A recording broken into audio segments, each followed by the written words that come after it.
5 minutes just Yeah. chit chat, but that's good. It's nice to see everybody out tonight, and we'll get moving. We're already in open, so we'll move into the meeting part. Moved by Councillor Elliott, seconded by Councillor McKenzie. The previous minutes of the October 1st, 2019 council meeting and October 1st, 2019 closed session meeting be approved. All in favor? Is it? I didn't look over this side. You all in favor? Just checking. I don't want to get in trouble. Any additional items? I got one. I think so too. Okay, Ron has one. Let me get right down here, Ron. I have one. Judy.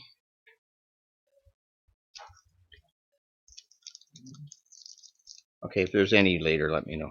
Thanks. Thank you.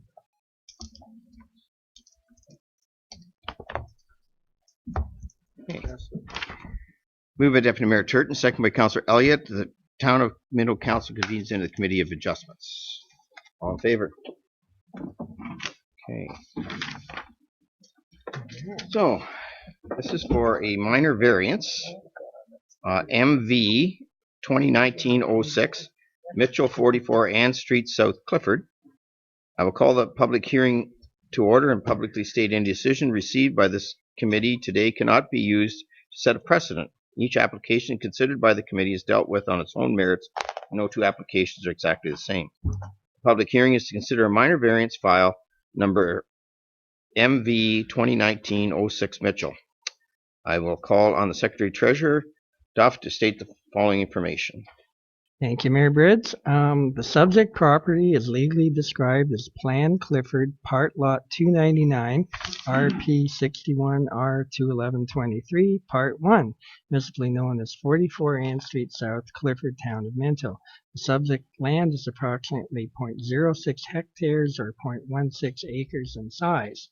The purpose and effect of the application is to permit the construction of an attached carport to an existing single-family residential dwelling unit on the existing lot with an exterior side yard setback of 2.05 meters or 6.7 feet, whereas Section 10.2.5 of the Town of Minto's Comprehensive Zoning Bylaw 0186 as amended requires a minimum exterior side yard setback of 6 meters or 19.7 feet.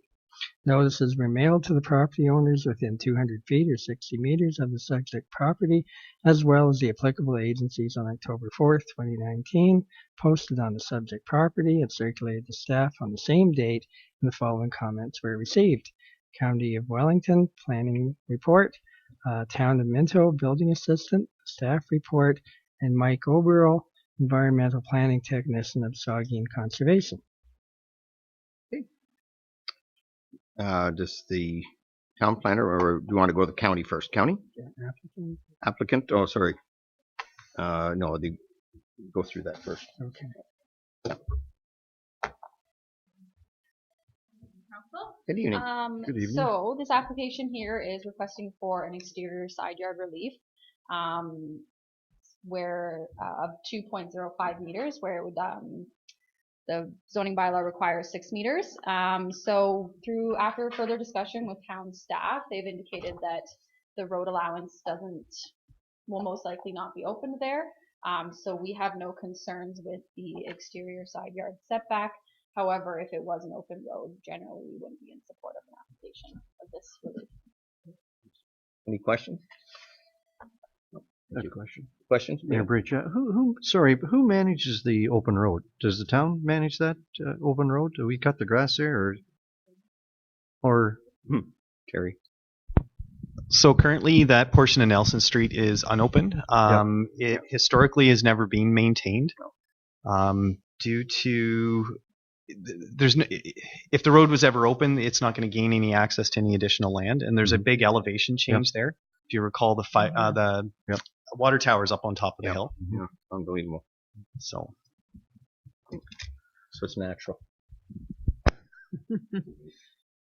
Hey, Shell, did you have any more further comments?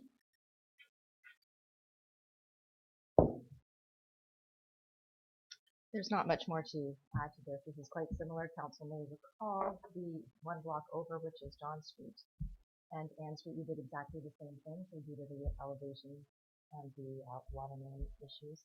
There was no immediate need or desire or future development for that, so we were quite okay with allowing the previous one, and the same conditions will apply, provided that prior to being able to issue a building permit, we respectfully recommending that the applicant must provide us with a proper grading and drainage plan to ensure that it will no adverse effects there. Questions? Okay, thank you. Applicant. Yeah, applicant's here. Oh, the applicant just got here. Did you want to say anything?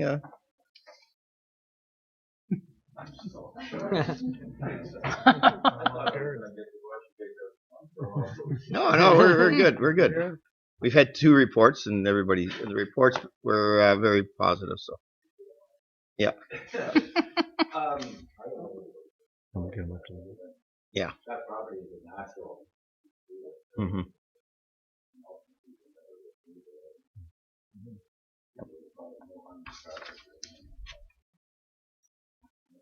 Oh, that's fine. Okay.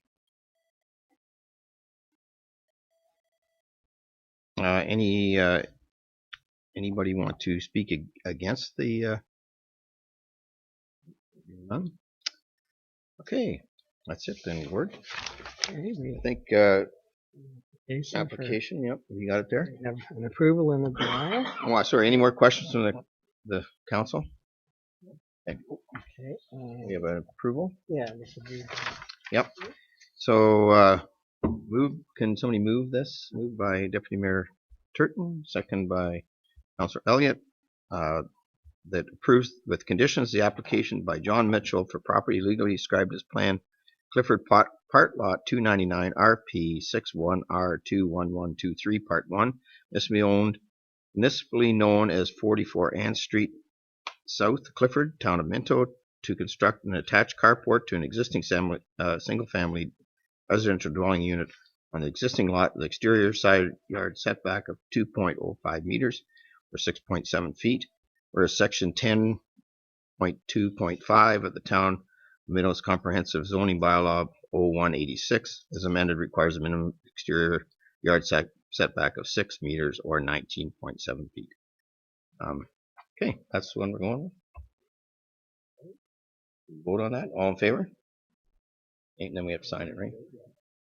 Okay.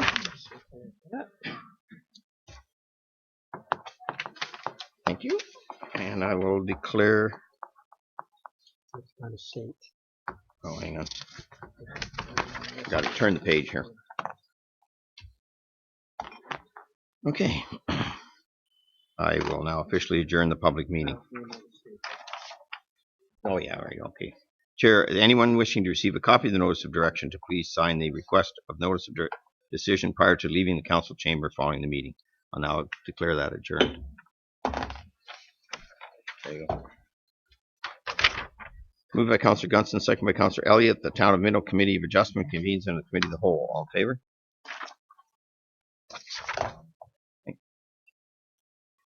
Okay, this is now public meeting for L. Bowman. Okay, we have 2 public meetings today, so we'll get rolling on this one. Resolution moving Committee of Adjustment into Committee of the Whole to consider the public meeting delegation, public question period, correspondence reports, motions for which notice has been previously given in other business.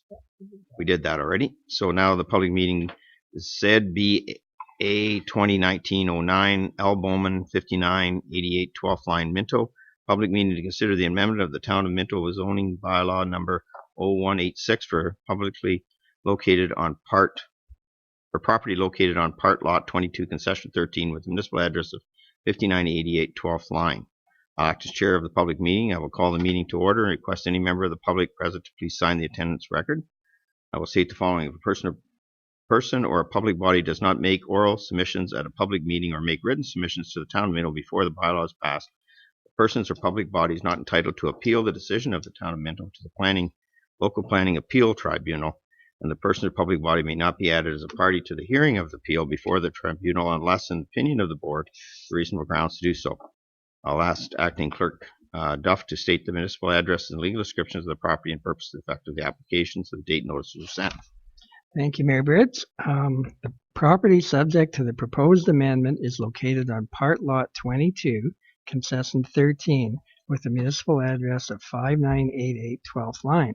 The property is approximately 39.7 hectares, 98 acres in size.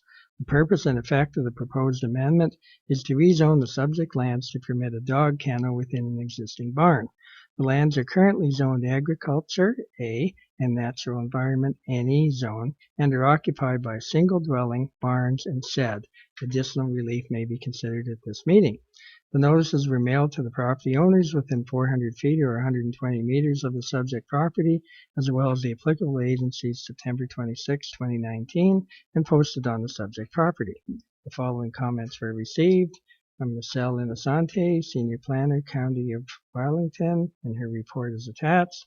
Town of Minto staff, the building assistant report, which is also attached. Mike Overall, Environmental Planning Technician, Saugeen Conservation Authority, and this report is also attached. Okay, I will call on Michelle. Yeah. Jessica. Or Jessica. I'm going to say, I was right first time, Jessica, right? Michelle wrote the report back, Yeah, so. yeah, she wrote the report. Sorry, Jessica. So this application is for a kennel to be located within the existing accessory structure on the property.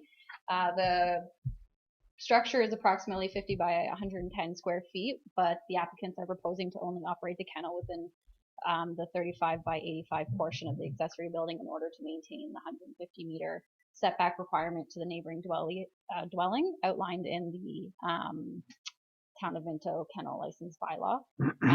And we have no concerns provided that the applicants meet the kennel license bylaw outlined by the Town of Minto. Thank you. Questions? No. Michelle, did you? Unless you change your name to Jessica, and then I had it right the first time, and then I looked to Michelle here, and I thought, Well, oh, I got out, but thank you. sure. So no, there's again very little to add. The applicant, from a land zoning use perspective, meets all of the requirements for our dog kennel license, and both the, as you just heard, the county planner as well as Saugeen Valley Conservation Authority are in support of the application, and staff address that any possible deficiencies will be addressed during the dog kennel licensing. And the structure is already there. It's seated. Once upon a time, we operated rabbits in there, so we just need to find the adjustment to the top right. Okay, thank you. Perfect. No questions? I will call on the applicant. Was the applicant here? Did you want to speak to it at all? Oh, okay. And I'll call anyone wishing to comment in opposition of the proposed amendment.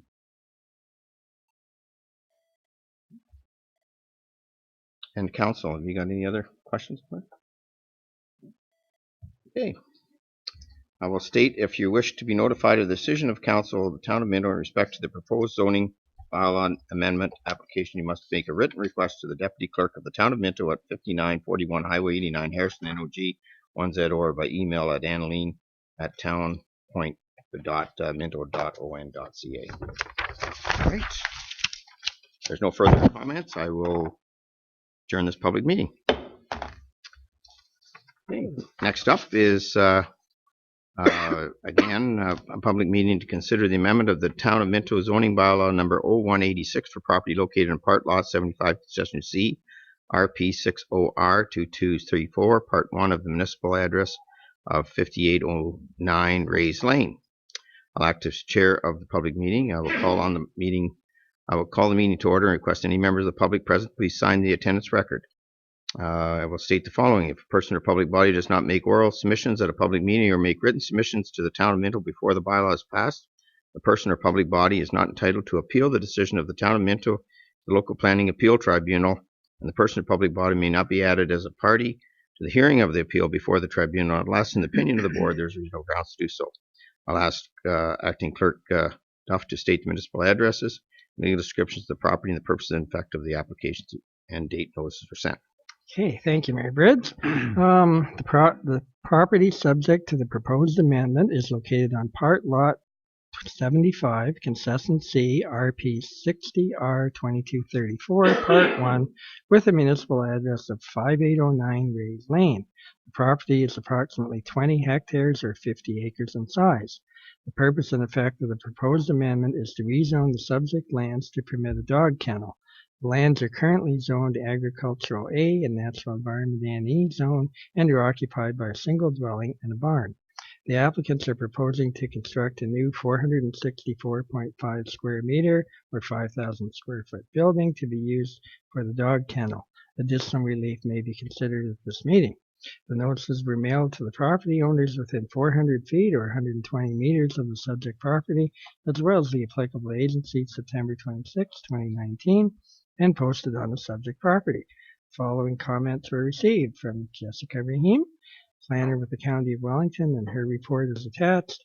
Town of Minto staff, building assistant's report is attached. Mike Overall, environmental planning technician, Saugeen Conservation, and his report is attached.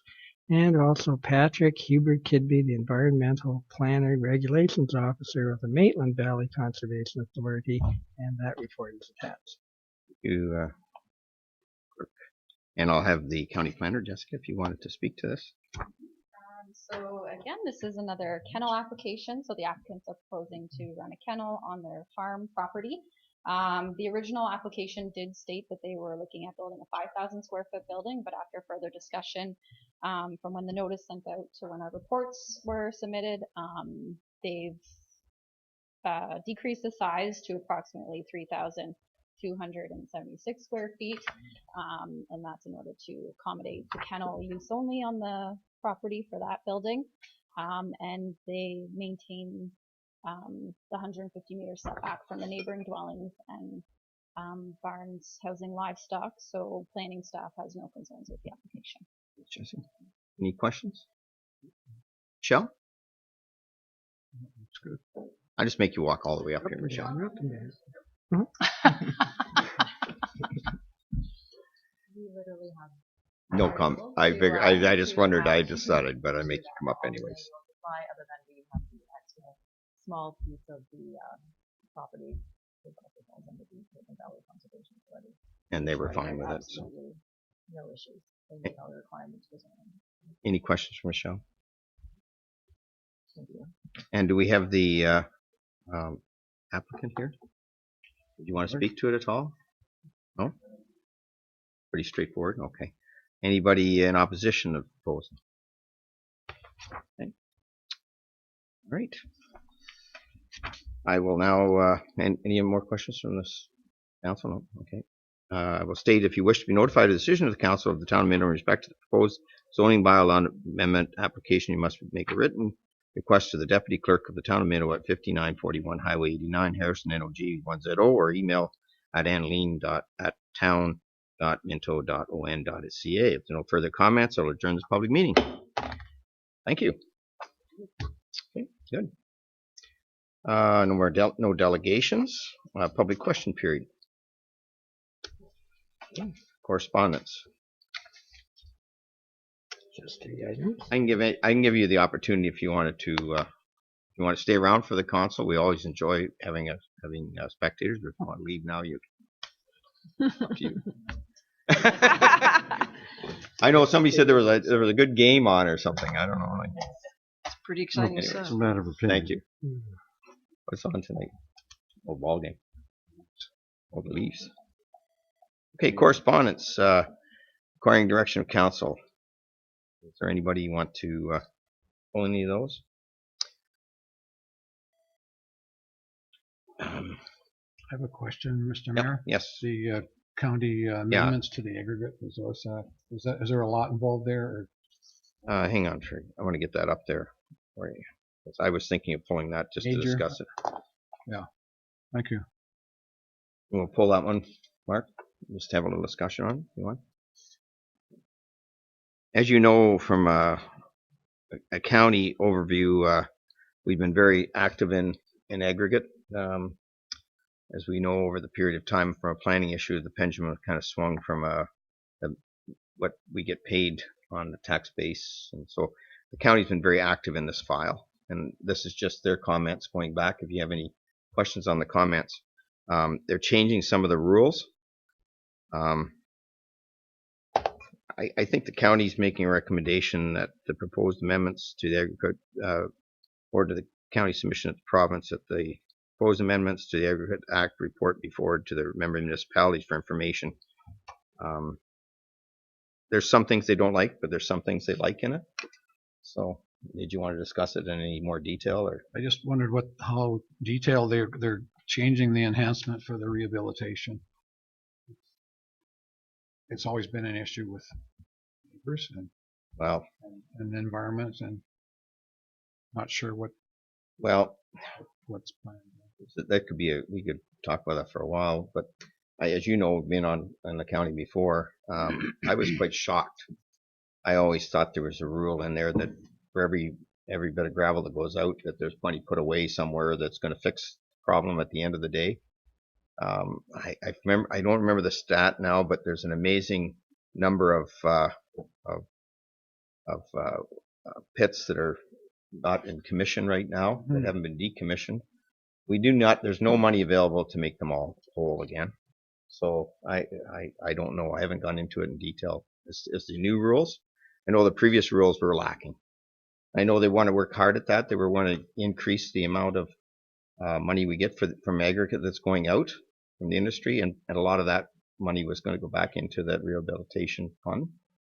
I didn't read into it to see how in depth, and I think the whole act is still up for review. So with the province, yeah. So the county is saying there should be that type of more money going into those funds. Like at one time, the resource was more important than the environment. They just kept going and going and going and going. Nothing was rehabilitated. So hopefully they address some of those issues. So we're hoping. Yeah. I mean, as I say, the county has been very active on this file on a bunch of issues on the how much we get paid or on a tax base for the gravel pits.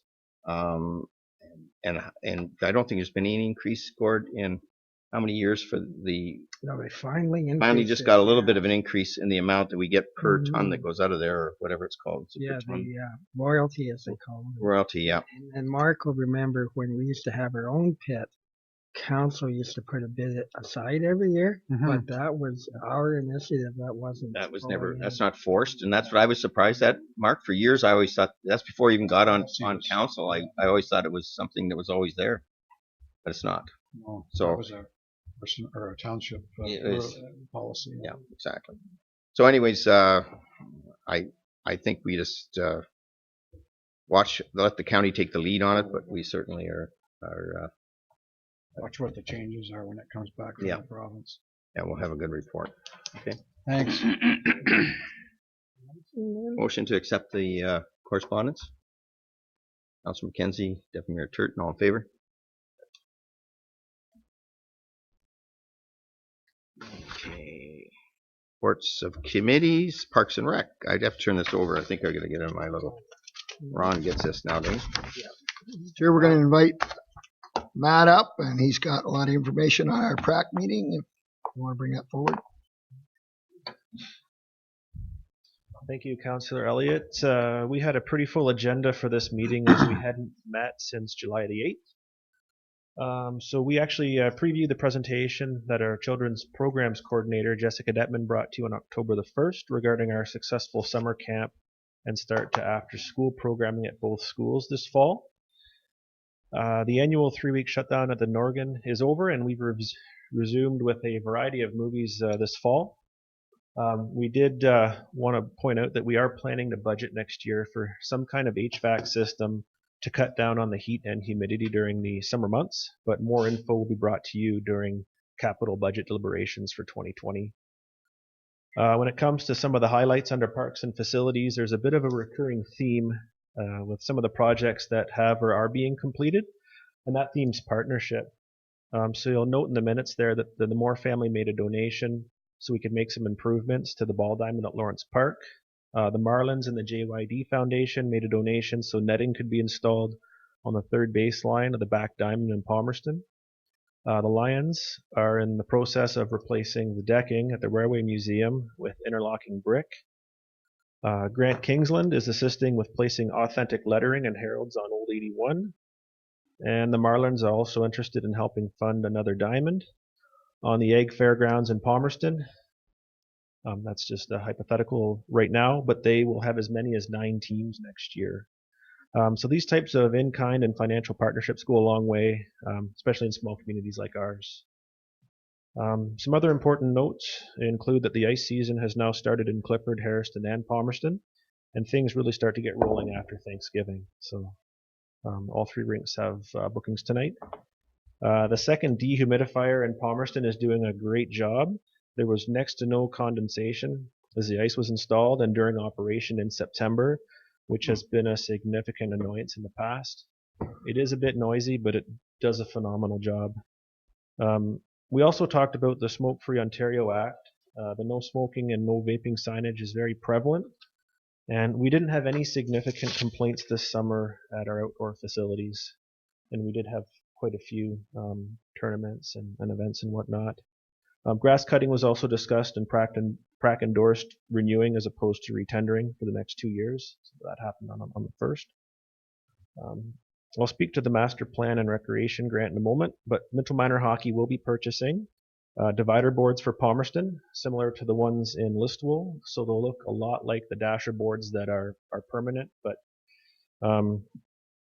half ice hockey is here to stay, and it's going to be incorporated into more age groups by Hockey Canada.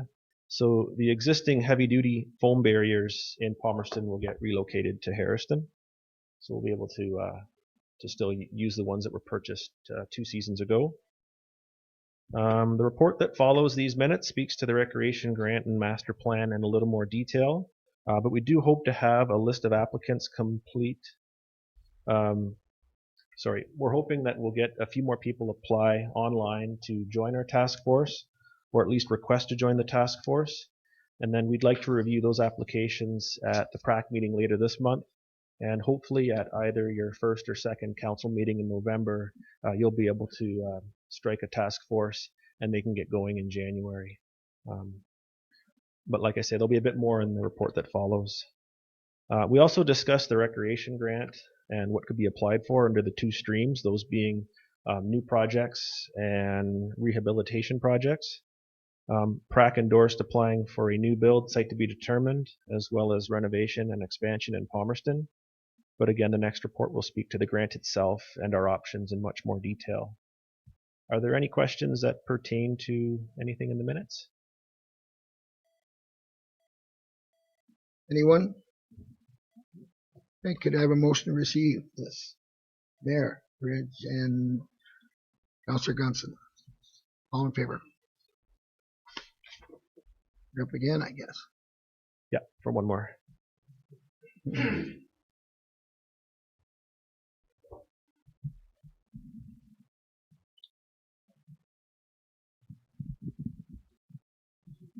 Perfect. So Matt and I worked together on this report for you, and we thought it came out of the minutes as a recommendation from PRAC, but we thought it was an important thing that comes out as a standalone report, as we've done before. There's some background information there about what the ICIP program is, but you've read about it, you've heard about it, but the grant process for the recreation department, it involves recreation culture, many different facets. And it's for the first time since 2006, we thought, Matt, that there's been a grant available for that type of program. It's been a long time. Anyway, so it's going to be a very, very competitive, and I'll let Matt speak to that in a minute because he was on him and Gord were on a webinar this morning to be able to learn more about the grant. But what they talked about at PRAC and what we did in this report was to give you some options on what we could apply for. We've pretty much ruled out applying for a new build because we don't have the business case prepared yet, which is your master recreation plan. And quite frankly, we're not ready for that yet to apply for it. And by chance we get that, we're not prepared to go down that road. So what we have put down here is 4 projects that you as council could possibly pick tonight.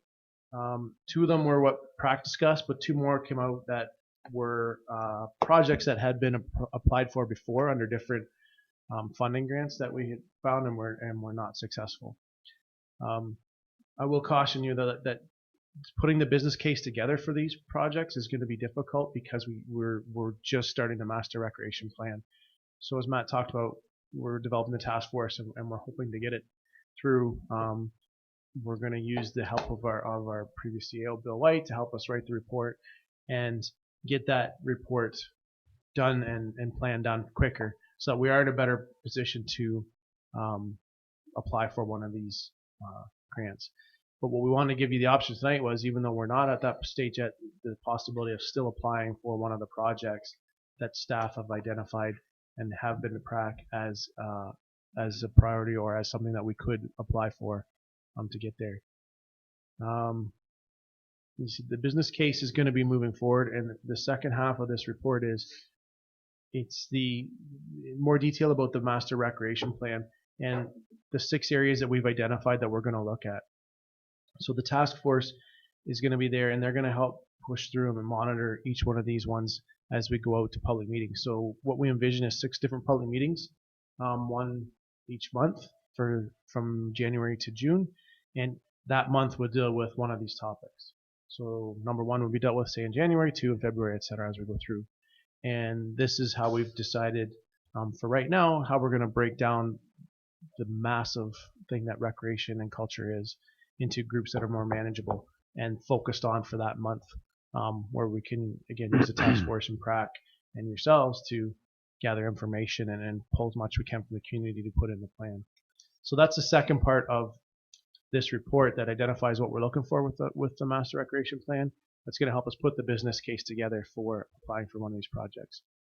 But in the meantime, we're asking council if they, so wish to pick one of the projects that they would like us to submit an application, because November 12th is the deadline. So we kind of have to move on it now if that's council's desire. Matt, do you want to talk about the webinar that you had listened to this morning? Yeah, so thanks to O'Hara. Just as mentioned, Gordon and I sat in on a webinar this morning. It feels and it sounds like it's going to be a highly competitive process.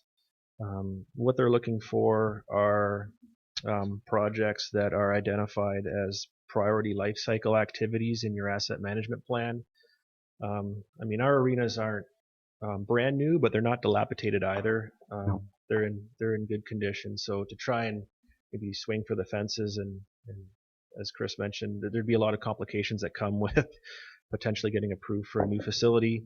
The one option we did think of when it came to facilities was possibly the Palmerston Arena renovations, dressing room expansion, maybe a little bit of site development on the property, as well as some ball field work. We did follow the Max project in Drayton, which was the Mapleton Arena expansion. It was about 5 or 6 years ago that they built on, I think, 5 or 6 more dressing rooms to their facility there. Just taking a look at their project costs, some of the initiatives they did to try and fundraise for it, etc. A couple of the other options here were part of the Canada 150 and Ontario 150 grant applications. We didn't get approved for either one of those, but you may recall we had a little bit of accessibility work done at the Harriston Arena, namely the automatic door openers for the community center and the arena doors there. So these are the 4 options that we jotted down for consideration. And just on the timelines, it's November 12th deadline, but they are expecting provincial approval in the winter of 2020 and federal government approval summer of 2020. And as Matt says, there's a lot of interest on the call. I think there were at least 100 questions, and they didn't get to them all too. So very interested, and the business case, I think, is the challenge for us, is coming up with enough, like we can put together something. But we also consulted with one of our project analysts, and she basically said, without the RAC master plan, the chances of a new build bid going through are fairly low. And again, I really wish this grant had come down about a year from now and we'd be ready to go. But anyway, those are the pros and cons. There's also there's no guarantee of future intakes, but that's still a possibility also that November 12th may come and go, and there may be future intakes in years to come around that time. So definitely, as Gord mentioned, if we were a year from now, we'd be in a better position to apply for some other projects, just once the master plans process is complete. Just to you, Chair, I wonder during PrAC, I mean, the Palmerston Arena is the $2 million one. But again, because unfortunately we don't have our recreation plan together to see whether we would do one this or not, or whether a new facility and whatever. So that's still up in the air.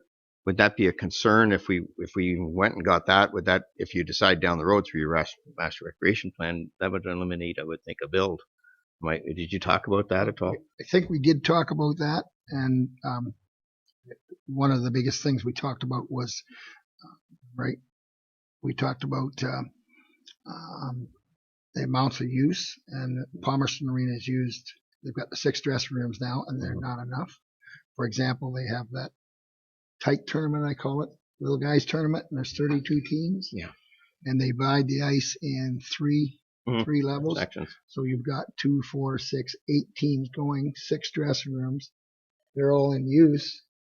And then you've got 8 more teams wanting to come in, and that's kind of that's the biggest one we got. Plus any tournaments or anything that we have, the dressing rooms are pretty small for the use of the older kids now. And I remember when it was built, we thought they were the biggest dressing rooms in the world, but now they're not. They're a lot bigger. They're not the size we need. It just seems that for use, Palmerston Arena is used a lot more than the other 2 arenas, and the ice surface and the building itself is probably more suitable for something like that. No, I understand that. And I think it was also thought that arena is probably good for another 30, 40 years. So we can tear it down and build a new arena. And that's my point, I guess I'm making, is if we got that, Ron, and we went that route for this one, that pretty well eliminates in your master recreation plan, in my mind, if you go and do that. It may, but you may be able to add something to it. Oh, make it a twin or something down the road. It doesn't eliminate it totally. Okay. And All right. I didn't know if you were painting yourself in the corner by going for that one. We've talked about that. Okay. Do you feel that? Well, so just from a minor hockey standpoint, next year they're looking at the Adams going half ice as well. Yeah, I've seen that. So that's just another age group, and that's just more dressing rooms, right? So that's one of the big things for dressing rooms is there's not enough now. I know when our kids go, we need 3 dressing rooms for 2 teams just because there's so many kids. And that's not even game, that's just practice. So how many teams you got in minor hockey now? You figure with B and A and House League and well, in the development program, there's IP1, IP2, 20 kids in IP or IP3, 20 kids in Tyke, which is basically 2 teams. Novice, local league and rep, 3 teams in Adam, 2 Pee-wee, 2 Bantam, 2 midget, and a juvenile. So I can keep track. Well, how many is that? That's a lot. I thought you'd have a number for me, Jeff. Come on, I can do all that math. What do you have? Chris, were you counting? Junior broom ball, men's broom ball, broom ball. It's just the facility is. I understand that, but what my concern would be, and my only concern is, if we opt to go for the $2 million, I think that maybe is the route. If you do that, you happen to get it, then does that change what you're thinking about going forward? Because it shouldn't. Okay, you could still build a new facility somewhere over and above this. No, I don't think the master plan is all about arenas. No, but I know some people think it's about arenas. Yep. That's what I'm saying. Yep. So I don't think it would close the door, but it would probably. You're right. You're kind of making a decision. Yeah, and I'm not saying it's talking a bad one. and talking to Al and Matt. That arena is good for maybe 20, 30 more years if we continue. No, it certainly needs. We looked at that once before. It needs more dressing room space. We know that. And just spruced up. Yeah. Chairman Elliott. Sorry, am I next? Yes, you are. Yes, thank you. Couple things. You talked about fundraising. Is there a fundraising component to this money? It's $2 million. So if we go for $2 million, they give us $2 million. The community doesn't have to come up with anything. 27%. It's only 27%. 27%. We have to Yeah. pick up the Yeah. rest. Okay. Yeah. Gotcha. 73% would be covered between the Oh, federal and provincial government, and we'd be responsible for 27%. 27. So for 2 million, that would be about 540,000. So then we'd have to figure out how we're going to come up with that, Mhm.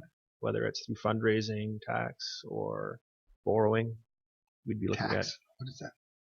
Second at question. one of those three, or Sec- a combination of all of them. Second question then is, I mean, we talk about all these teams and all the rooms that we need. If this money doesn't come to fruition here, we likely need to do something. I mean, what you guys are saying is Palmerston Arena is very busy, and when we have a tournament, we need more dressing rooms. What do we do in the meantime? Like, what are we doing now? And I know I don't want to cloud the issue, and I agree that that's likely the one to apply for, the Palmerston Arena. But if something happens that the money doesn't come, we still have a problem. We need to do something. And I think that's will be part of the recreation Mhm. plan. Yep. And I think we'll have a better feel for what's happening come the fall. Maybe part of that recreation plan will be to do this. Mhm. Doesn't happen. I'm not sure. Again, you know how that goes. It depends what people want. It appears in just talking to minor hockey and minor ball and such, like they're in agreement for moving forward with something like that. I think we've talked to different people. And Gunnar, you're part of minor hockey, you know that. I think what we do is do what we've done in the past. It's growing instead of a lot of things are we even got a juvenile team this year, don't we? So, and the 81s are back falling into our arena too. So I think what we've done is we did what we could. Mm-hmm. We crowded people in the dressing rooms, and we would do that until the fact we're ready to move forward with another plan. Councillor McKenzie. My question's not so much about funding, but the task force itself. We've set the terms of reference, correct? The project scope was set out there. So there's no official terms of reference for the task force, but it was in the project scope of what they're going to do. And the makeup of the tax, it's set too, right? There's the makeup of the committee. Well, the committee is going to be like no councillors, no PRAC members. It's going to be community members on it, and then we're going to look at the applications as they come in and pick the best suited people for that task force. To me, there's going to be a tremendous amount of requests for research to staff. You might be overwhelmed with this, and people from the public, it doesn't come back to us. It's just, is it going to go straight to who? If the committee wants to do a survey for something or have the staff do something for them, do we know about that? Is it? No, you won't. Goes from the committee to. You will get constant updates from PRAC and then to you guys that you'll get updates on the whole project. But as for like survey questions and all that kind of stuff, that's what staff's role is going to be in it, is to help put the questions out there and put them on the different platforms that we have, the Bang Table and website and public meetings and all different forums, written surveys. Whatever we need to do is going to be what staff's going to do to help guide this along to gather the information. You as council will see the information as it comes in and be updated on a regular basis on it for sure. So, okay, it's like a big job for them, from the public, that some of them, good luck with finding people. You know, you've got a couple of applications and hopefully that works out, but it seems like a lot of research is going to happen, and staff maybe, I don't know, you're not going to get any help from council apparently, because we're not allowed to, apparently that's already set, right? Well, I think we'll be able to bring forward our opinion. Oh, absolutely. You'll get final say on everything that comes forward.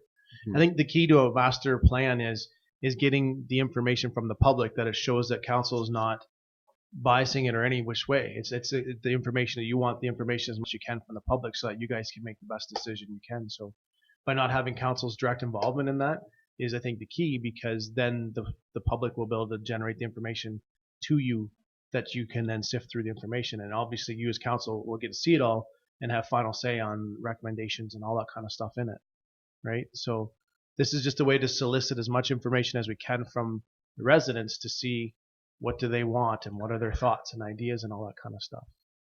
For sure. Yeah. So I would think also we would go to A or B. If it come to, we would like to do A and B, which one would you like?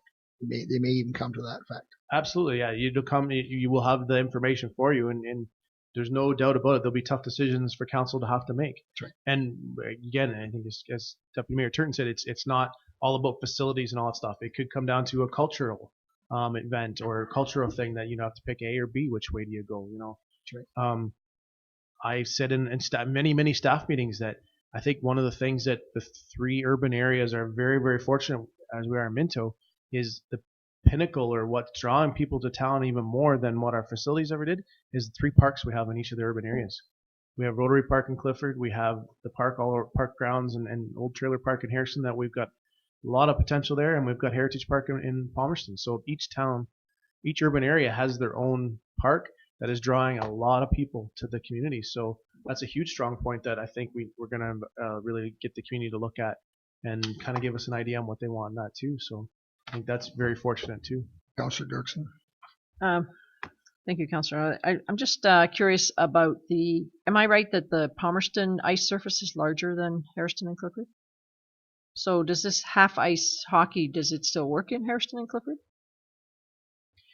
It does, and I would refer. Councillor Gunson is actually one of the IP chairs. So I will, because my kids are too old for that, but it does. But it's definitely so it does for practice, but you can't have games because in Harrison there's only 4 dressing rooms. Right. So when you bring 4 teams in, there's either going to be half an hour where there's nobody on the ice waiting for people to come out of the dressing room, or you put one team there for practice, and then you can still, and we do practice in Harrison. Right. Okay. But just games all have to be played out of Palmerston. Right. Just because we have 6 dressing rooms in Palmerston. Right. Okay. So that same issue is a challenge in Clifford then too. It's all over Ontario, I think. Oh, sure, sure. But I'm mostly concerned. Yes, I'm mostly concerned about Minto right yes. now. But yeah. Yes. Okay. It's a growing trend that not only the teams, but you have to accommodate girls' dressing rooms because a lot of teams are mixed. Yeah. There's other accessibility and other issues with transgender and that type that you have to provide accommodations if requested that way too. So we talked about it, and Councillor McKenzie lived it for many years. It was one way for certain years, but now I don't think you get away without building a new facility with a minimum of 12 dressing rooms, minimum, and that would still get filled up in a hurry. So it's just changed so rapidly in the past 5 years that it's hard, as Councillor Gunson said, for every municipality to keep up with this, and who knows where it's going to go in the future. Yeah. Okay. Thanks. Yes. Back to the task force. Have we sent emails out to all the user groups looking for members for the task force, or has it just been online and on Facebook? Should we send one out if there hasn't? We certainly can. What we've done so far is we just let PRAC know the form was live. We've done a couple of posts on Facebook just encouraging people to apply. That's how we got a couple. It's essentially just a request form on our website under the rec tab. But we can certainly email all the user groups, let them know if they've got someone who's interested in serving. We're looking at January to September. There will be at least a couple of meetings a month. It'll be an intensive 9-month commitment, but we're hoping to keep it to just exactly that, 9 months, and it's not a 4-year thing. So yeah, we will do that.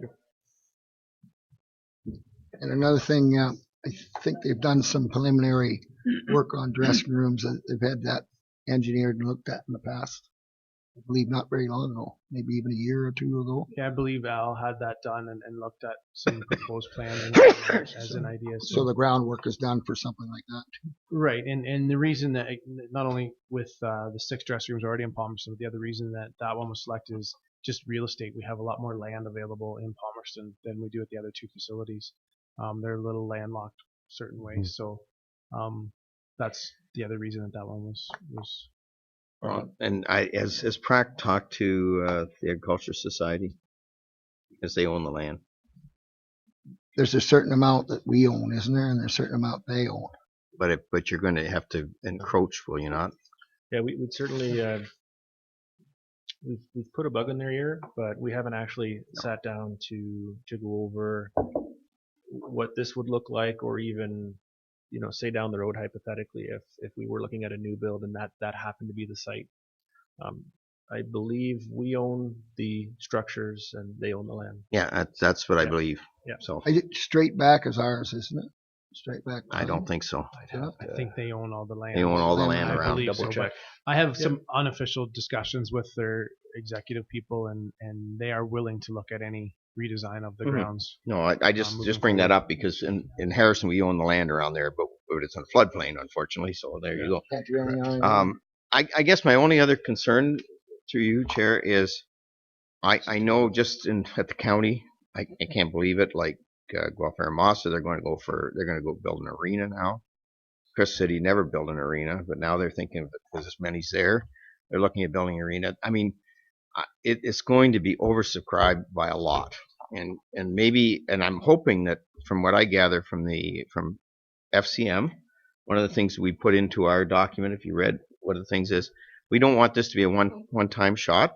Cultural and recreational programs have to continue to get some funding from the provincial and federal levels because, again, we don't have the taxpayer dollars to do this. I mean, it's not, we have 9 cents on the dollar. We have 60% of the infrastructure now. So we cannot take more of this on without the 2/3, or we're up down to 27%, you're saying, for some unknown reason why this is 7. I guess that's 40, 33. yeah, whatever. I mean, they were 60, 50, and 33, and then for the roads were 17, but for some reason this one's a little different. But I do believe that this isn't going to be the last shot at it. I do believe that there's going to be more of it. So I'm wondering whether, the only reason I think probably on merit, I would probably, if I knew the plan was on place and where we're going, I would probably say, let's go with the Palmerston Arena one because I think the need is there. But I'm wondering whether you don't go with one of the smaller ones this time around and get a little bit of money, because I'm thinking that might be the route. And the other one that I thought, and I just throw this out, but the other one I thought would have been the theater, because it makes sense. So those are the two. I'm kind of up and down, like 2 million or 100,000. But I don't know. 2 million's a small one. When it comes to when a lot of them are going to be applying for 15 and 16 and 12 million dollars for their big arenas, and I can see the government saying a $2 million project is more in the line that we would like to, and we can share it around. We can give it to 100 communities instead of 15 or 20. No, I see that too, but I think $2 million is if they're going to turn down $2 million project. Well, I think just to put it into, it's going to be an extremely difficult grant to get. Like you're going to be one of the lucky ones, I think, if you get this round. Lottery. It's going to be, so make sure the public knows that this is not a guarantee. This is very, very slim chances in our opinion. And ideally, as staff, we agree that we would love to have our business case together and have the plan written so that we could have a clear direction on where we're going with this. But unfortunately, they come out too soon. Okay. Any other comments? Just a question, if you fellows were in on a webinar this morning, was there any thought that you would benefit from putting in a couple of small, is that an option for town staff, or is that too difficult to do? Putting in, like I'm thinking the theater, because we're all talking rec, but there's other components to culture and recreation, and the theater is a well-used establishment. Its seating is not terribly comfortable. You might have more attendees if the seats were more comfortable. And the park, the Harrison Park, is a perfect example. I think that trailer park has immense potential, but needs to be in when you're talking. People are enjoying the green spaces, the parks we have, rather than, and you might have more success with a couple of projects, but I don't know if that's doable. It's just my thoughts on that. It is an option. You would do a separate application for each one. And, you might better your chances of getting some money for something if you did too. Okay. Any other discussion? Okay, I think we have to make a decision where we're going with this. That's what's your direction.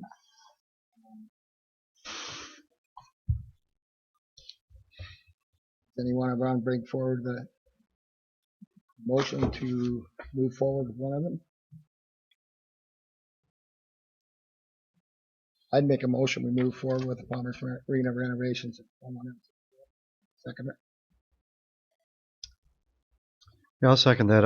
I think the need is there. I mean, I'm listening to the discussion about our children and the ball fields are full. Likely looking at that list of 4, that number 1 is all about our children, I think. Joe, so I'll second that. Okay. We have a mover and a seconder. All in favor of that motion? Opposed? I'm in favor for it. I just hope that we want to make sure the public realize this is a long shot. Mm-hmm. And don't get your hopes up. And don't get everybody running at you saying, why isn't it in Palmerston? Why isn't it in Clifford? Why isn't it everywhere else? Because until we see the color of the money, and it will change your scope, I believe, in my own personal opinion.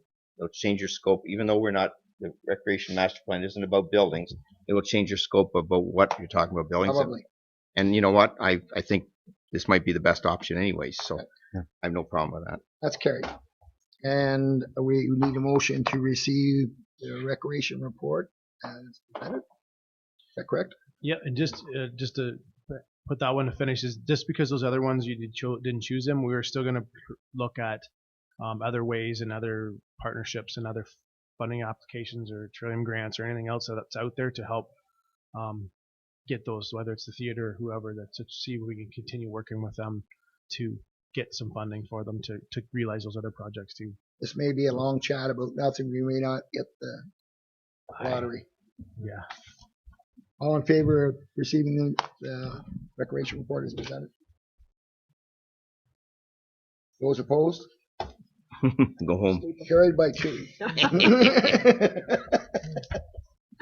Thank you. All right. I hope we get a big surprise. All right, I'll turn the chair back Thank to you. the mayor. And and I'll have, who's doing this one? Michelle?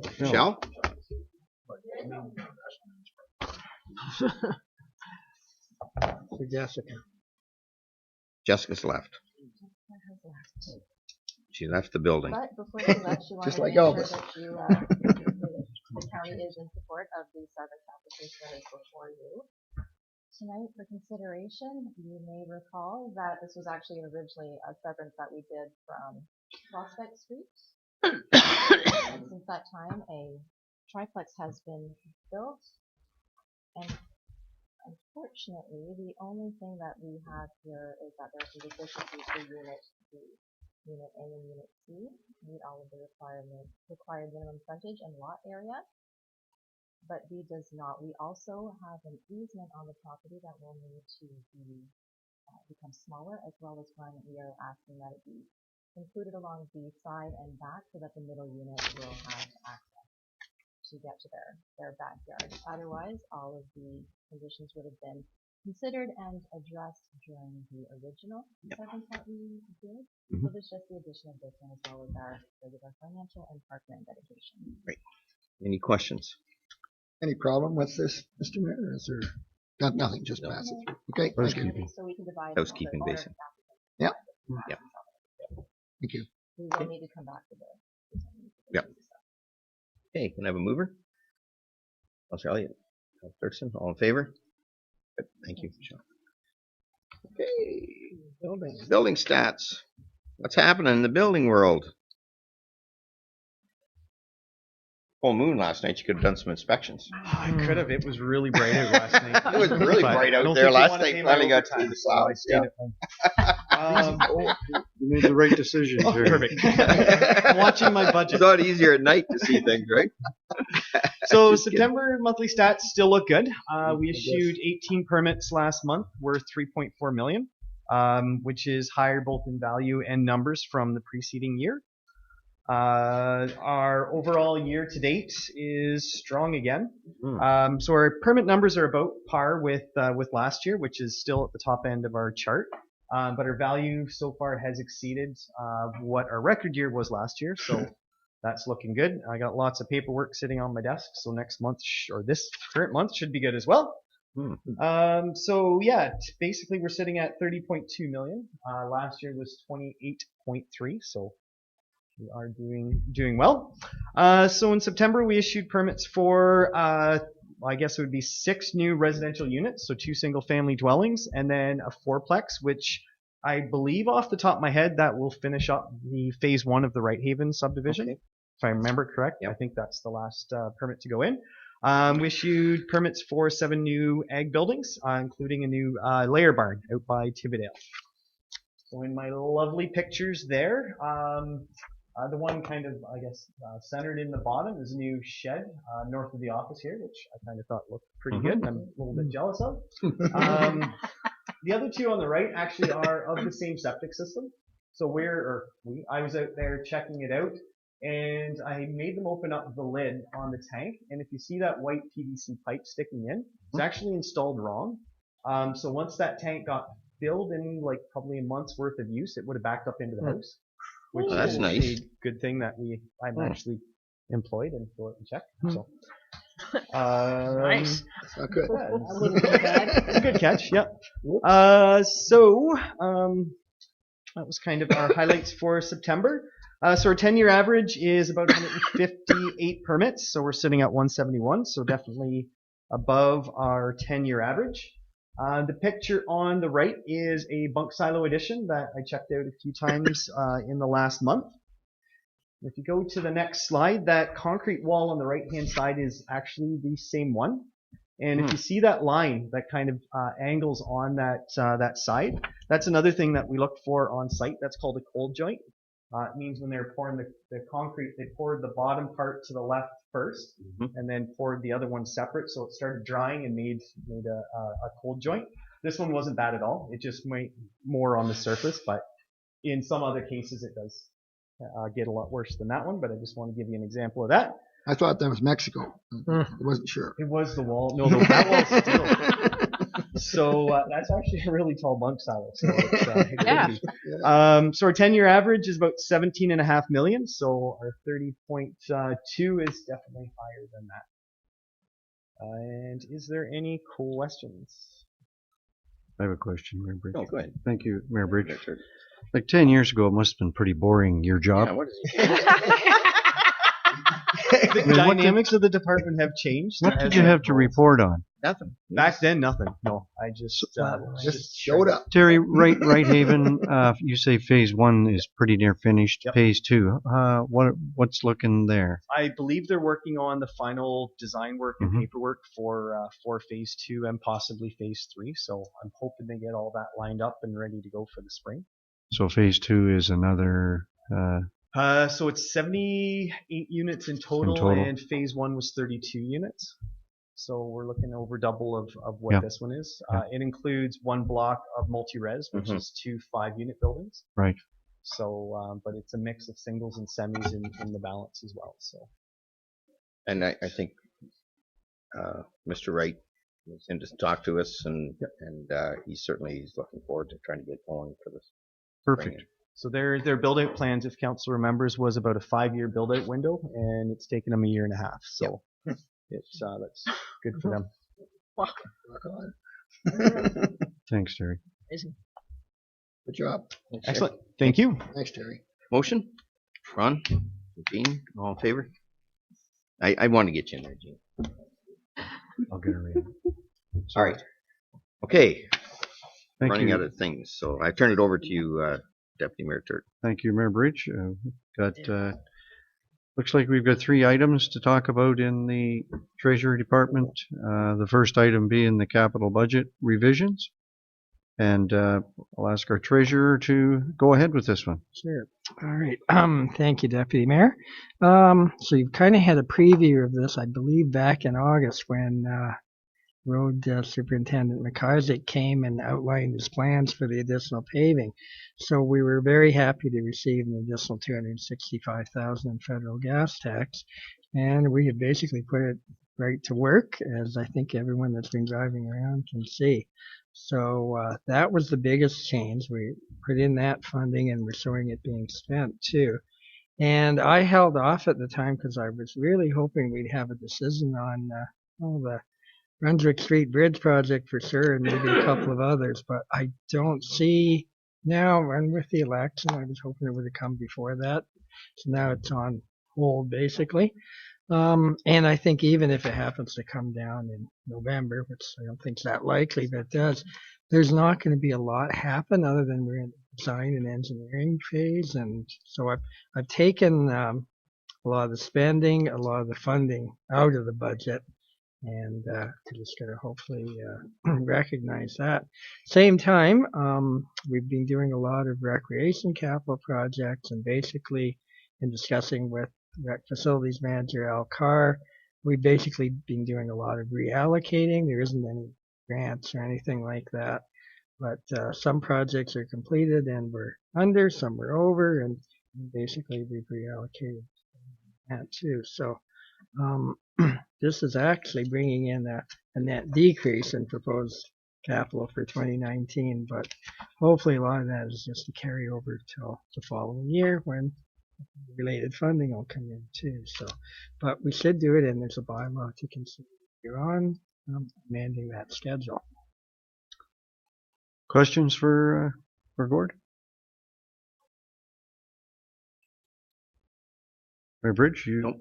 So I mean, I'm in agreement that that black top in all those roads, all the roads that have been touched. I think our citizens are pretty happy about that. I've heard lots of comments.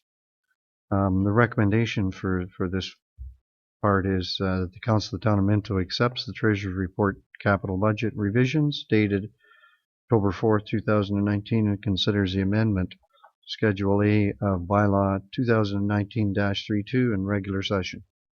Mover, Councillor Dirksen, Mayor Bridge, all in favor of that recommendation? Against? That's carried. Thank you. So the second item is the approval of accounts. Certainly, and it's been a very busy month, as you know. So we have under admin, the largest thing is our debt repayments. They tend to skew a bit in the latter quarter of the year, about 193,000. A lot of drainage work for sure, in conjunction with Dietrich Engineering. Probably in total, including their bills and everything, just a shade under 200,000 for that work. Again, the paving, we have some miscellaneous paving, as Mike calls it, for 350,000. It's a lot of miscellaneous. Just touch ups. Yeah. And the Ann Street job in Clifford, doing those two blocks, we have another 138,000 progress payment on that one. And we've been the Palmerston Lions Club got a deal on their stone, and I think they were worried about color matching in the spring, so they pretty much bought all the material for patio stones for 18,000 next to the Palmerston Museum, so that's good. And we're doing a little bit more design and evaluation work in the Palmerston wastewater treatment for 13,000. So those are the highlights. Questions for Gord? Our treasurer? No, hearing none. The recommendation is the Council of the Town of Minto receives the Treasurer's Report dated October 11th regarding approval of accounts and approves the Town of Minto accounts by department for September and October 2019. I have a mover, Councillor Gunson, Councillor McKenzie. All in favor of that motion? Against? That's carried. Thank you very much. The last item then is the what Gord puts out to us every few months, financial review. Thank you for doing that, Treasurer Duff. Sure. So this one is as of August 31st, and we have some, good news and not so good news, I think, on everything. In May, it's all good. Yes, we haven't done that much yet. So operating is still showing a bit of a positive variance. Again, we're always a little behind in getting in some of the regular bills like hydro and that too with the reading dates. Also the receipt of grants and kind of known and the unknown too. Our facility donations, I think, are running fine. We've got all the reserve transfers entered as they were originally budgeted, and insurance premiums. I was a bit disappointed to see that we're edging close to the 60,000 in tax write-offs already. I think we're at 58,000 or so. So that one's likely going over. And I thought we were a bit high this year, but one you don't have a lot of control over. Fire department, again, a lot of the wages are skewed to the end of the year, so variance there. And we've got most of our restoration work done for the shoreline repairs and that to do with still the 2017 flood. We put in our final claim, but we don't have any offsetting funding in that yet.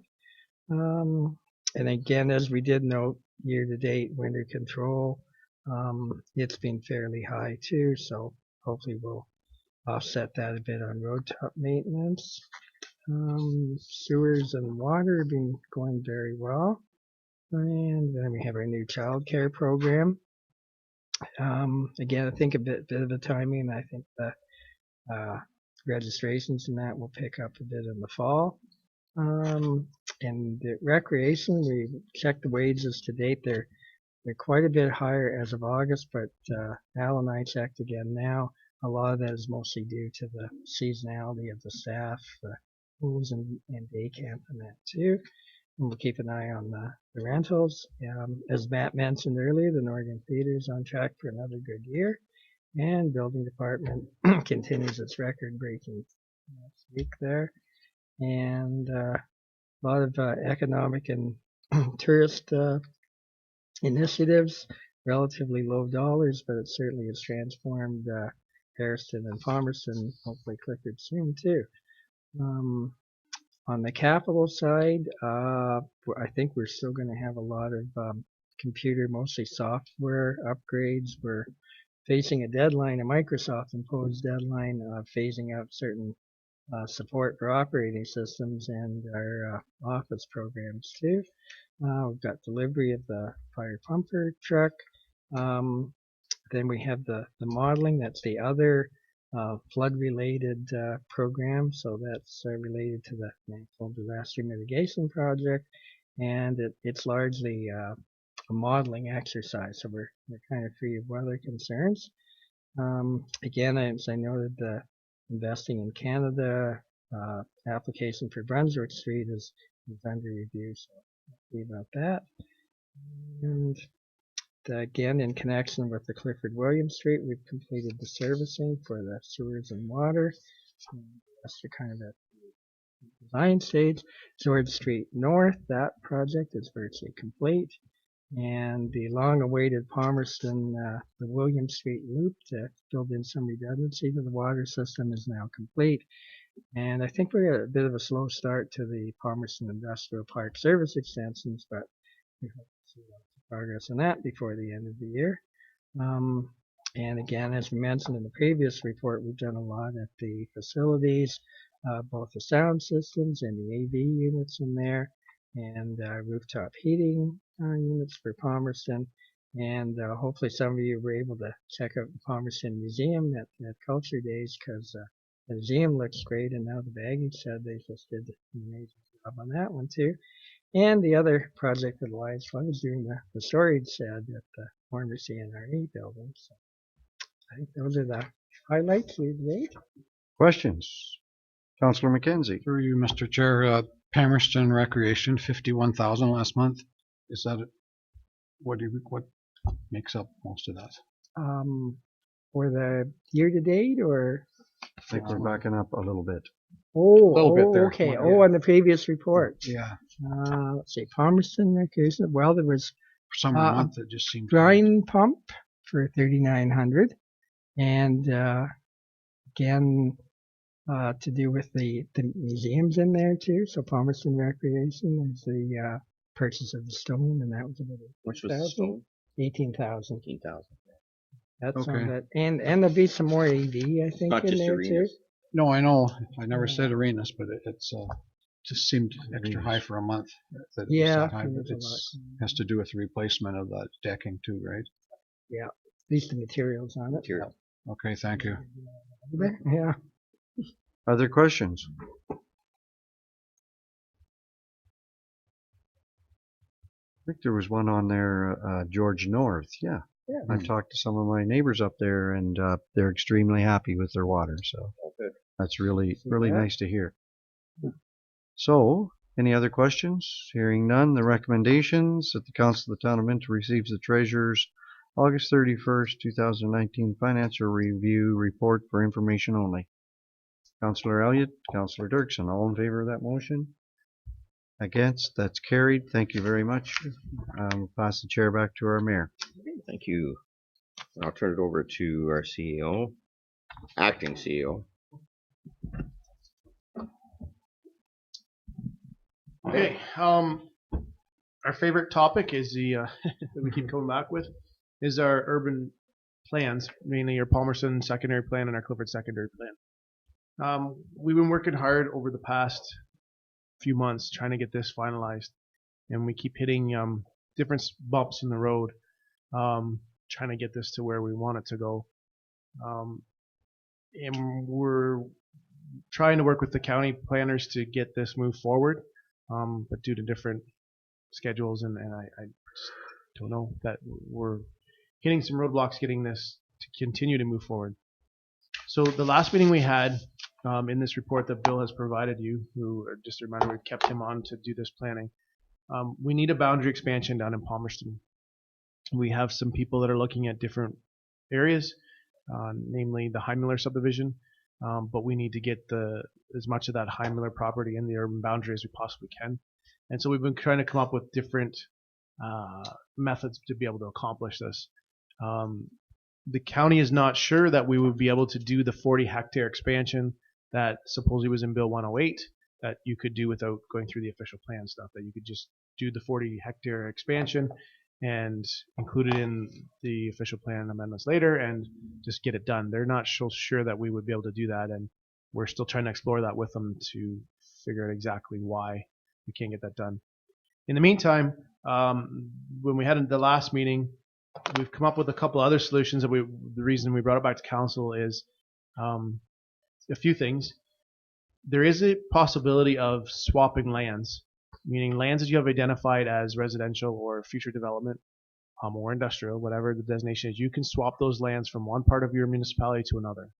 So that's one thing we've looked at. The idea that we came up with, and we waited a little while to get a response back, and we just got one back, of course, at 4 o'clock this afternoon, was swapping out the lagoon land in Clifford, which is 150 acres, out of the urban boundary and swapping it over to Palmerston for future development, and that would get us the Heimler property and a bunch of the other ones that we indicated in that report in there. At 4 o'clock this afternoon, the response back from the county planners was that they didn't think this was possible. So this has already been designated, they said, and you can't then switch it and redesignate it somewhere else. So that's the response we've gotten so far, but we're going to continue pursuing that. The other option is, which we're not recommending at this time, but is something we might need to look at, is swapping some lands, excess lands that we have in Clifford, designated for future development, and maybe swapping them down to Palmerston to get some of that lands in there. As well, we've run into some problem with the landfill, the former landfill in Palmerston. They're saying there has to be a 500-foot buffer. 500 foot or 500 meters here? 500 meters, feet. A little bit of difference. 500 feet didn't sound right, but 500 meter buffer that you would have problems building within that buffer. So we have to do something, according to the county, to start doing some testing in that of the lands around there. And they said it's at our dime to get that tested to make sure that see if we can approach them of shrinking that boundary down from the 500 meters.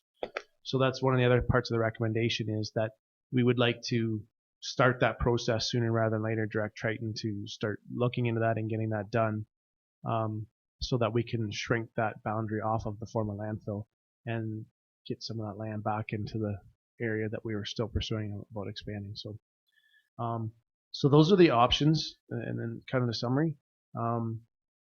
So when you get to the recommendations, we'd like to look at still pursuing to see if we can do anything with the lagoon lands. If not, pursuing other possible land swaps, which would have to go through some public meetings and whatnot. We have to figure out the process for that, but keep the pressure on to get this stuff moving forward so that we can get this done, because we don't want to wait for the official plan. We would like to keep going with the development that we're realizing right now. So.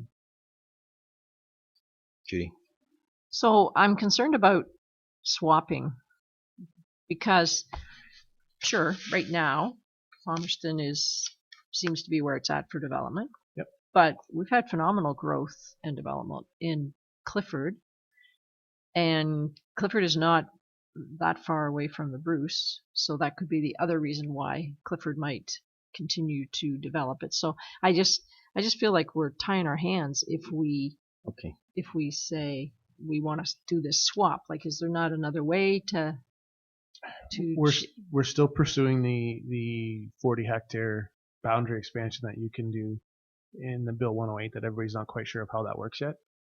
Some of the lands that, like, we're not saying the lands that identified in this map that we're going to take it all. Some of it is, the way we see it, is undevelopable. Like, it's very low, and that it would be almost impossible. Well, I'd to agree develop. with that for the So, lagoon land, sure. Yeah, if we can take some of that land off and move it. The other is having a conversation with some of those landowners.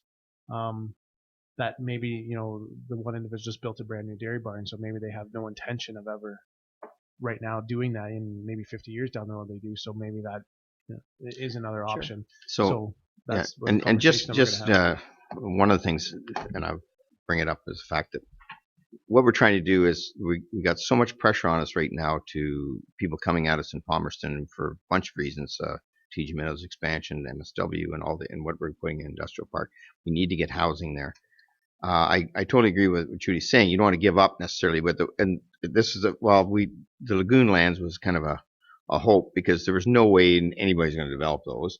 Right. And so we were kind of like saying, well, if that's the case. Now the problem is if we have to wait for the 2 years, the official plan, then we're up against things like Erin with 8,000 new homes coming there, because they're now going to have hopefully sewer and water.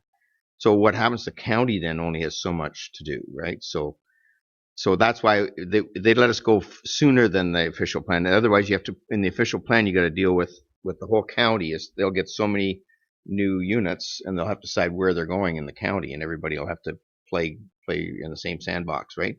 So you don't want to necessarily take it from Wellington North or take it from somebody else. So we thought we'd maybe adjust it just in our own area, that we could do that sooner than later.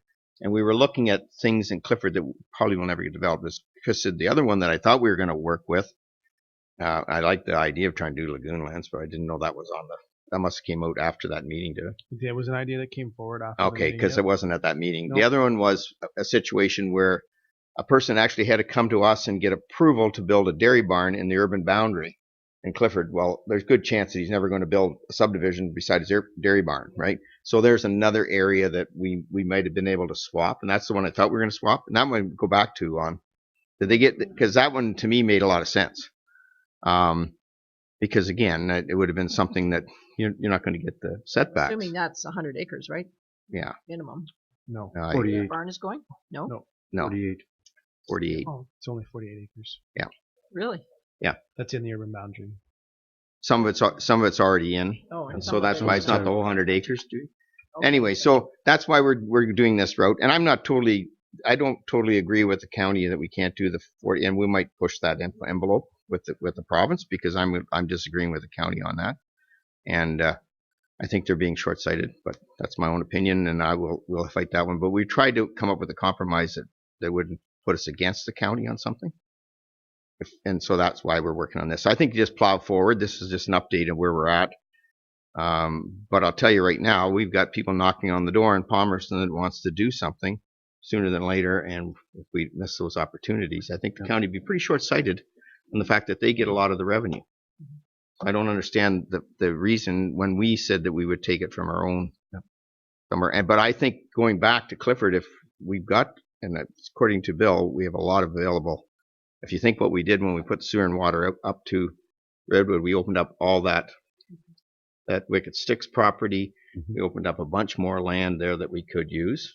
So we're probably not too bad off there, but no, we're pretty good, and we would be open and to have conversations with all the residents and talk to them and see and figure out what we can do. But what we're doing is we're trying to find every possible angle that we can to get this boundary expansion done without waiting the 2 years for the official plan, because then it does become a pretty big competition amongst municipalities. Yeah. Go ahead, Ron. What reason did they give for not allowing us to do the swap?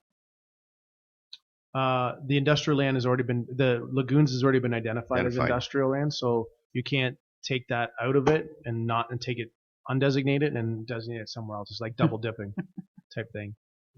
So We've got land of no use that all we want to do is qualify some other land that doesn't, to me, it's a planning thing. Yeah. I know, lived with those guys for 3 years. So we're still going to pursue that and find out if what we can do and get interpretations on that. That's our number one priority. But if that doesn't work, then we're still pursuing the 40 hectare expansion, which we want. However that can be done, And having said that, we're the first municipality we know of that is trying to do this new swap thing, or this new, well, not the swap so much, but to do the 40 hectare one. We're certainly in Wellington, we're the only one attempting it. Everybody else is sitting back waiting, I guess. We're saying we're not willing to wait. So we're kind of pushing the ground a little bit. So we're getting some ahead of the curve. So I guess we're getting a little bit of pushback to make sure that we keep. But I think with a swap, I still think we have an opportunity with a swap. So we'll keep moving forward. Thank you, Mayor Bridge. So understanding the swap, so we got 48 acres in Clifford that we would swap. If we swap to Palmerston, that would open up the Heinmiller property. that would open up to, I think, the building cluster, Terry. Is that correct? Up to the building cluster is about 32 acres, so it would gain a little bit beyond that. But it wouldn't encompass the entire property. No. Outside of that draft approved subdivision, he's got 81.5 acres left. So it'd be slightly over half of the farm. But that could wait, because that could wait till the next round when we work on the other one if we didn't go. But I still think we want to explore both the 40 hectare thing and the swap. Swap would get this done quicker, but still go after the 40. I still think we should do both. Yeah, I think we should push. Yep. I've got a second question then. The landfill in Palmerston, have we've done very little testing there lately. They're assuming that it's leaching away from the landfill, and they're thinking, they're guessing at 500 meters. Is that a standard that's used? It's a standard, we believe, but they don't think there's leaching. No. There has been test ones done years ago, and there was nothing. But they are presuming that it has to be tested. They said in the 500 meters is standard. So if we can show that it's not leaching, we can shrink that. Pretty significantly. To 100 and we may do the environmental to do that if we decide. Like there's no be. I don't think they've got sort of tests right beside it, like test wells. They have to watch it all the time, and they have had no reports on it that there's any problem. So why 500 meters would be different? I don't know. Gotta start somewhere. That was close, what, 98? Oh God, longer than that. 97, 98, I think so. Before that? When did they move it over to the county take over the one in Harrison? I was thinking 96, 97. Wow. I was at transition. 2000-ish, 99, 2000. Was Palmerston still operating back then? I think 98 is when it closed. Or before that, somewhere around 98. I remember we wanted to take our twigs back there, which we always did. And there was a lock on the gate. So I think it was around 98. So that gives us lots of time to clean up. So this is just a report to bring you up to date where we're at. We'll just keep pushing. It is, but in the recommendation, we're asking that the county's saying we have to fund the testing of the soils around the landfill, so that you give us authorization to get that started. I think so. What was the dollar amount?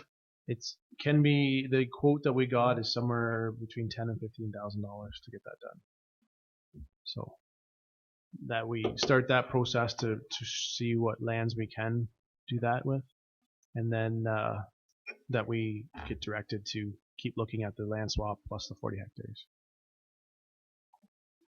I'll move it. Move it. Second by Mark. All in favor? Question, Mark? I did. Just it's an impossible answer maybe, but just your opinion on, do you think those rules will ever change for expansion? Because in one hand, here's our upper tier, and us, we want to expand, and they're limiting us to the area that we can't. So it doesn't make sense to me. Do you think this government or the next one may I think With the enough best, pressure, change those rules? the best shot we have now is with the current provincial government, the way they're supposed to be relaxing the rules, that we're going to have the best opportunity now to expand. We're limited to the amount of land we can expand, right?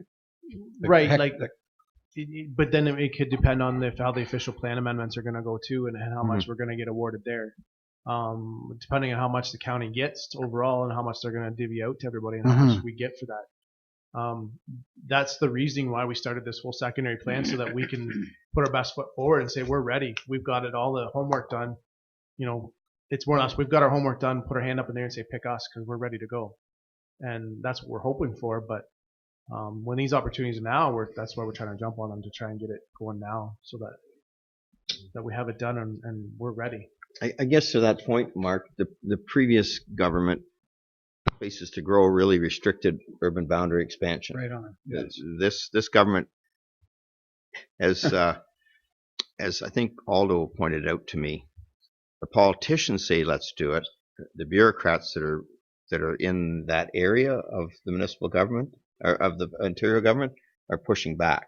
So we'll see who wins this battle, because the politicians are saying let's allow municipalities to broaden their boundaries. Yes. Makes common sense.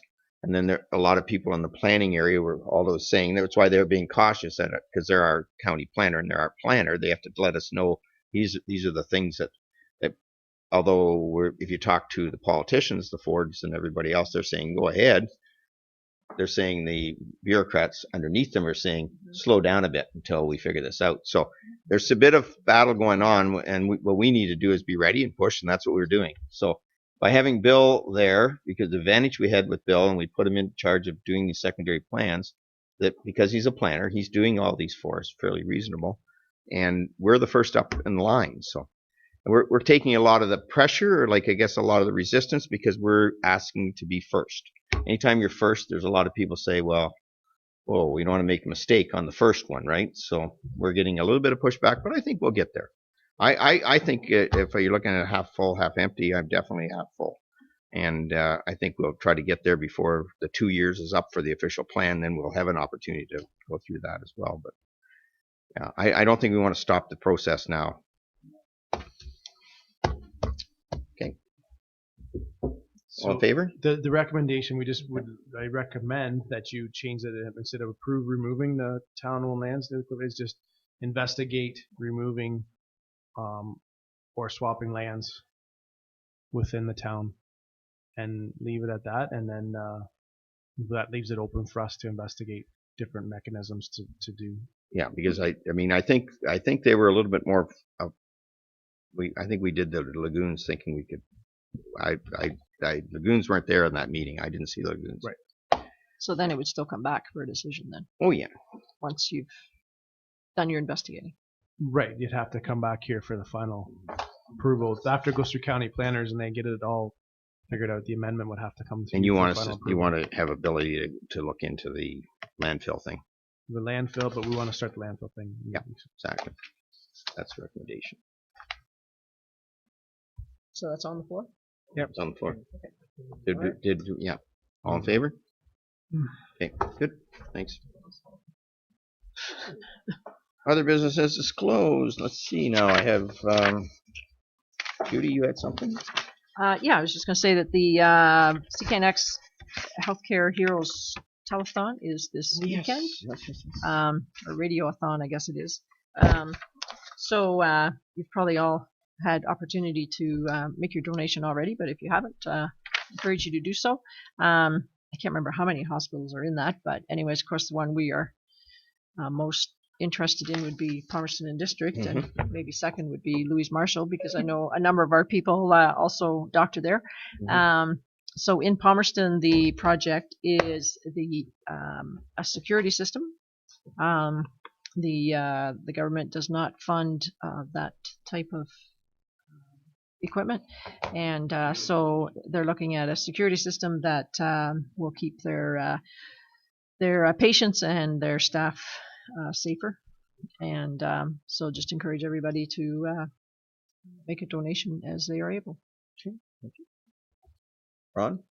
Yeah, I just want to mention we were talking earlier about taking the boards up around the train station in Palmerston, the Lions Club, and we're pretty near half done. We've got the whole half done, and spending some tough hours working, and then getting done about 5 o'clock, starting at 9. So we're getting there. But while I was there, I knew this. You saw this, Mr. Mayor, too.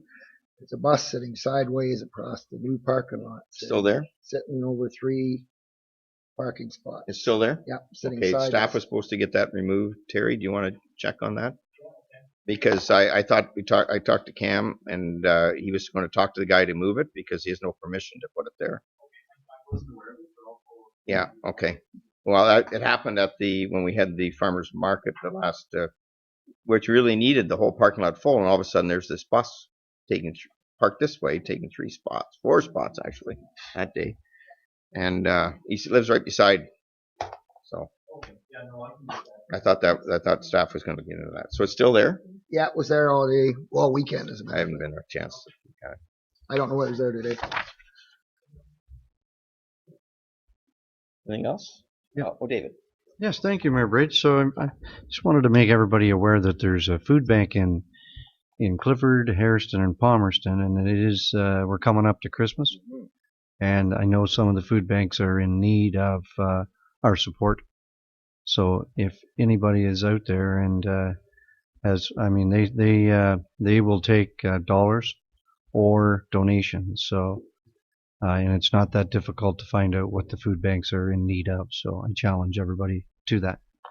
If I could to add to that, my granddaughter is Miss Midwest, and part of her program is to raise funds for the food bank across Minto, and so she's having different events. I think there's a paint thing. I don't know. They didn't invite me for sure. You were putting down boards. And I think also the Anglican Church is going to be part of the Christmas house showings. So they've offered her the opportunity to put on a luncheon for that, and the money raised from that. Well, I was there for the supper. It was very good. Yeah. So it'll be back for the luncheon for the food. So if you're out and about, those things, goes the food bank. Anything else? I want to close by just saying both the Harrison Rising and the All Aboard Palmerston. I have to big shout out to the citizens and people that are running those programs right now. I can't keep up with it. They keep coming up with more wonderful things to do, and give a lot of people a lot of credit for taking the ball and run with it. And Clifford has got 50 people came out in Clifford, and I'm sure they'll get up and running because they don't want to be left behind. So good stuff. All right. Moved by Councillor McKenzie, second by Councillor Dirksen. The Committee of the Whole convenes in the regular council meeting. All in favor? Notice the motion. Moved by Councillor Anderson, second by Deputy Mayor Turton. The Council of the Town of Minto ratifies the motions made in the Committee of the Whole. All in favor?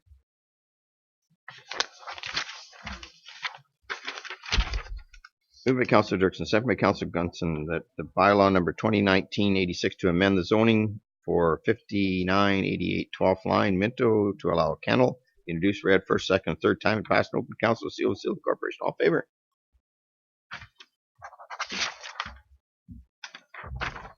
Moved by Councillor Anderson, second by Councillor McKenzie, the bylaw number 2019-87 to amend the zoning for 5809 Raised Lane, Minto, to allow a kennel be introduced, read first, second, and third time, and passed in open council, seal of the corporation. All in favor? Carried. Moved by Deputy Mayor Turton, second by Councillor Anderson, the bylaw number 2019-88 to amend the estimates of all sums required during the 2019 Schedule A be introduced, read first, second, and third time, passed in open council, seal of the corporation. All in favor? Moved by Councillor Gunson, second by Councillor Dirksen, bylaw number 2019-89 to confirm the actions of the Council of the Corporation of Town of Minto respecting a meeting held October 15, 2019, be introduced, read first, second, and third time, and passed in open council, seal of the corporation. All in favor? Moved by Councillor McKenzie, second by Councillor Anderson. The Council of Town of Minto adjourned to meet again at the call of the mayor. All in favor? Oh.